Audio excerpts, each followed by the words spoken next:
बिस्मिल्लाहिर्रहमानिर्रहीम। अस्सलाम वालेकुम dear students. I am Ali Raza, MSc mathematics from university of Punjab Lahore. Welcome to my YouTube channel method. उम्मीद है कि आप सब खैरियत से होंगे। और जैसा कि हमने FSC ICS पार्ट 1 की मैथ्स लेक्चर सीरीज़ स्टार्ट की थी, जिसके अंदर हम ट्रिग्नोमेट्रिक जो पोर्शन था उसको डिस्कस कर रहे थे, और हमने एक्सरसाइज 9.1 का 1 बाय 1 हर क्वेश्चन सॉल्व किया है। 9.2 के भी पहले 3 क्वेश्चन हम सॉल्व कर चुके हैं। तो आज हम क्वेश्चन नंबर 4 का सेकंड पार्ट डिस्कस करने जा रहे हैं। तो चलिए हम अपने क्वेश्चंस की तरफ चलते हैं। अगर पिछले क्वेश्चंस में किसी को कोई प्रॉब्लम हो तो वो कमेंट में अपना क्वेश्चन पूछ सकता है, इंशाल्लाह उसकी कन्फ्यूजन दूर की जाएगी। तो आज हमारा क्वेश्चन है कि cos थीटा इक्वल है 9/41। इस क्वेश्चन के अंदर वो हमें एक फंक्शन की वैल्यू देता है ट्रिग्नोमेट्रिक की, बाकी जो फंक्शंस हैं सारे रिमेनिंग उनकी वैल्यूज़ हमने फाइंड करनी होती है। अब इसमें उसने cos थीटा की वैल्यू दे दी है कि 9/41 है, और आगे कंडीशन ये दी है कि theta lie in fourth quadrant, कि जो एंगल है हमारा वो फोर्थ क्वाड्रेंट में लाई कर रहा है। अब हमें पता है कि मैंने बताया था कि जो वैल्यू गिवन होगी वहाँ से डायरेक्टली उसका जो रेसिप्रोकल होगा ना फंक्शन, उसकी वैल्यू आपने निकाल लेनी है। अब cos थीटा जो होता है, ये मैंने लिखा भी है, cos थीटा जो है ये सीकंड का होता है उलट, ठीक है। आप यहाँ से लिख सकते हैं कि as second theta is equal to 1/cos theta. तो cos थीटा की वैल्यू हमारे पास गिवन थी, वो क्या थी, 1/9/41। तो आपको पता है कि यहाँ से वैल्यू क्या आ जाएगी सीकंड थीटा की, 41/9, क्योंकि ये फ्रैक्शन के नीचे एक और फ्रैक्शन आ जाए तो ये उलट जाती है। तो यहाँ पे लिखा भी है हमने कि सीकंड क्या होता है, 1/cos, मतलब सीकंड cos का उलट है। तो ये 9/41 था, ये 41/9 आंसर आ गया। ये हमारे पास आ गई सीकंड की वैल्यू। अब जब वैल्यू निकालनी है उसके बाद आपने क्वाड्रेंट की तरफ देखना है कि आपकी वैल्यू पॉजिटिव आएगी कि नेगेटिव आएगी। अब चूंकि कॉस जो था वो फोर्थ क्वाड्रेंट में लाई कर रहा है, और उसने गिवन दिया था कि फोर्थ क्वाड्रेंट में ये एंगल लाई कर रहा है, तो कॉस फोर्थ में पॉजिटिव होता है, इसलिए पॉजिटिव वैल्यू थी। कॉस का जो रेसिप्रोकल सीकंड है वो भी फोर्थ क्वाड्रेंट में पॉजिटिव होता है, तो इसलिए ये वैल्यू भी पॉजिटिव आएगी। अब दो फंक्शन हमने निकाल लिया, अब कॉस भी है हमारे पास, सीकंड भी है। यहाँ से हम वैल्यू निकालेंगे साइन की। तो हम जानते हैं कि sine square theta plus cos square theta बराबर होता है 1 के। अब आपके पास कोस की वैल्यू है, साइन की फाइंड करनी है। कोस इधर प्लस हो रहा है, इधर 1 के साथ माइनस हो जाएगा। तो साइन स्क्वायर थीटा बराबर होता है 1 माइनस कोस स्क्वायर थीटा के। इसकी वैल्यूज लिखो, 1 माइनस कोस की वैल्यू क्या है, 9/41। इधर स्क्वायर था तो इधर भी स्क्वायर आ गया। उसके बाद आपने क्या करना है कि 1 माइनस 9 का जो स्क्वायर होता है वो होता है 81, और 41 का स्क्वायर होता है 60 81।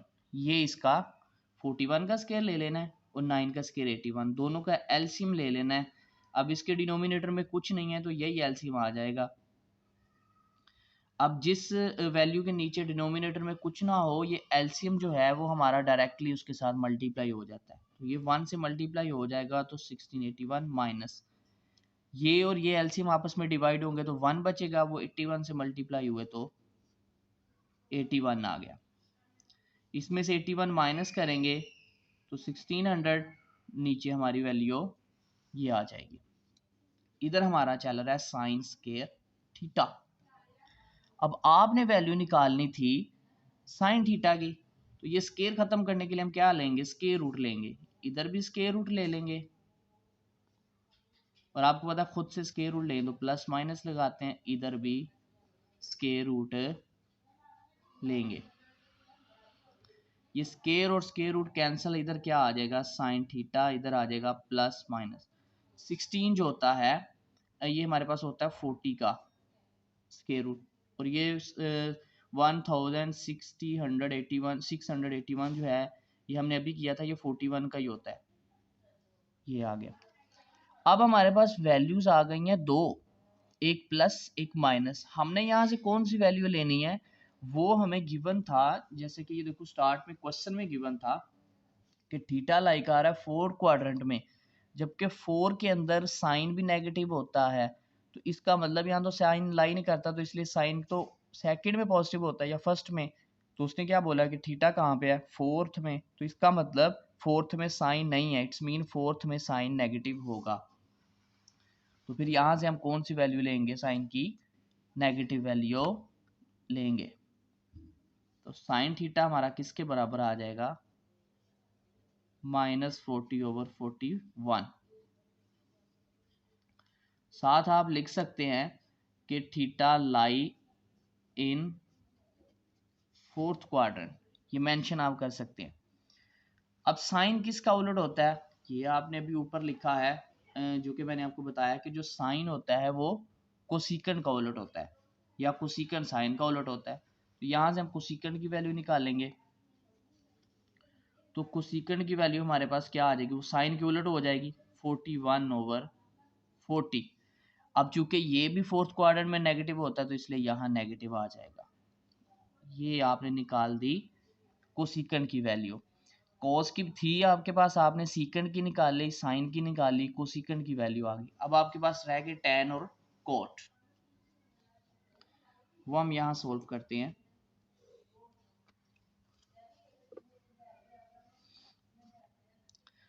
अब टैन आपको पता है, टैन थीटा बराबर होता है sine theta over cos theta.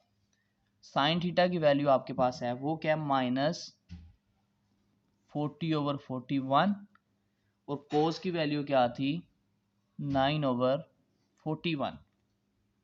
अब ये 41 जो है 41 से कैंसिल, तो बाकी क्या बच गया, -40/9। ये किसकी वैल्यू आ गई, टेन थीटा की। अब इसके साथ भी माइनस आएगा, क्यों, क्योंकि फोर्थ क्वाड्रेंट में टेन नेगेटिव होता है। तो इसलिए आप साथ लिख सकते हो कि theta lie in fourth quadrant. अब टेन किसका रेसिप्रोकल, कोट का, कोट टेन का। तो यहाँ से कोट की वैल्यू हम निकालेंगे, तो कोट थीटा फिर क्या आ जाएगा, टेन का उलट आ जाएगा, वो आ जाएगा 9/40। और इधर भी माइनस आएगा, क्यों, क्योंकि फोर्थ क्वाड्रेंट में जो कोट है वो भी नेगेटिव होता है। उसने बताया था कि जो थीटा आपका लाई का आ रहा है वो फोर्थ क्वाड्रेंट में, तो theta lie in fourth quadrant. तो ये था हमारा आज का लेक्चर, जिसके अंदर हमने क्वेश्चन नंबर 4 का सेकंड पार्ट डिस्कस किया। ये क्वेश्चन नंबर 4 के अंदर से मोस्टली हर दफ़ा एक लॉन्ग क्वेश्चन ज़रूर आता है, तो इन क्वेश्चंस को आपने ध्यान से करना है। लेक्चर्स के लास्ट पे, जो लेक्चर के लास्ट पे मैं इस क्वेश्चन की पूरी पिक्चर जो है वो भी साथ अपलोड कर दूंगा, ताकि आप लोगों को नोट करने में आसानी हो। तो चैनल को लाइक और सब्सक्राइब ज़रूर कीजिए। मज़ीद कोई आप लोगों का कोई क्वेश्चन हो तो डिस्क्रिप्शन में व्हाट्सअप नंबर है, वहाँ से भी आप डिस्कस कर सकते हैं, या कमेंट बॉक्स में अपना क्वेश्चन पूछ सकते हैं। तो इंशाल्लाह मिलते हैं नेक्स्ट लेक्चर में, तब तक के लिए खुदा हाफिज़, फ़ी अमानिल्लाह।